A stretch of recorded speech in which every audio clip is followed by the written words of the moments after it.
अऊज़ु बिल्लाहि मिनश्शैतानिर्रजीम बिस्मिल्लाहिर्रहमानिर्रहीम। अहबाब, आज कल के मुआशरे में जिस तरह हर आदमी की ज़हनी सोच का लेवल जो होता है वो अलग होता है, इंसान की जो पांचों उंगलियां हैं ये भी मुख्तलिफ हैं, और इसी तरीके से हर इंसान के अंदर ज़हानत, ताकत और ये चीज़ें मुख्तलिफ होती हैं। तो सबसे पहली बात तो ये है कि जवानी जो है वो जब जाएगी तो वापस तो नहीं आएगी। ज़ाहिरी बात है, जवानी से अगला कदम जो है वो बुढ़ापे की तरफ ही है। लिहाजा ये जो 4 दिन की चांदनी है, ये 4 दिन की जो जवानी है, इसको संभाल के रखें, इसको ज़ाया मत करें। अक्सर मैंने ये देखा कि लोग इस जवानी को जो है अपने हाथों से ज़ाया करते हैं, फिर जब वक्त आता है तो वो इलाज मुआलजे के लिए मारे मारे फिरते हैं।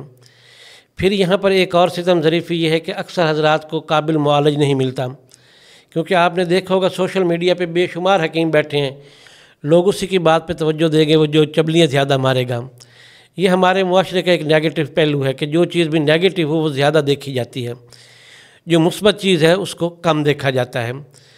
तो सबसे पहली बात तो ये है कि अपनी जवानी को अपने हाथों से ज़ाया मत करें, अपनी जवानी की हिफाजत करें, और इसके साथ साथ ये है कि अपनी ग़िज़ा खुराक के ऊपर भी तवज्जो दें। याद रखिएगा, जिस काम को शरीयत ने मना किया है उसमें कभी इंसान के लिए भलाई हो नहीं सकती।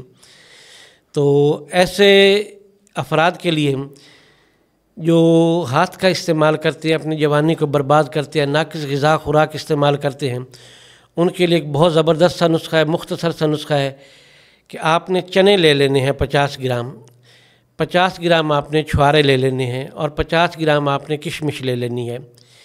इनको आपने मिक्स करके मक्खन में हल करके, मक्खन में मिक्स करके आप इसकी करीबन 2 से 3 चम्मच जो है वो लस्सी के साथ इस्तेमाल करें या दूध के साथ इस्तेमाल करें। इंशाअल्लाह ताला बहुत ज़बरदस्त इसका रिज़ल्ट मिलेगा आपको। इजाज़त दें, अल्लाह हाफ़िज़।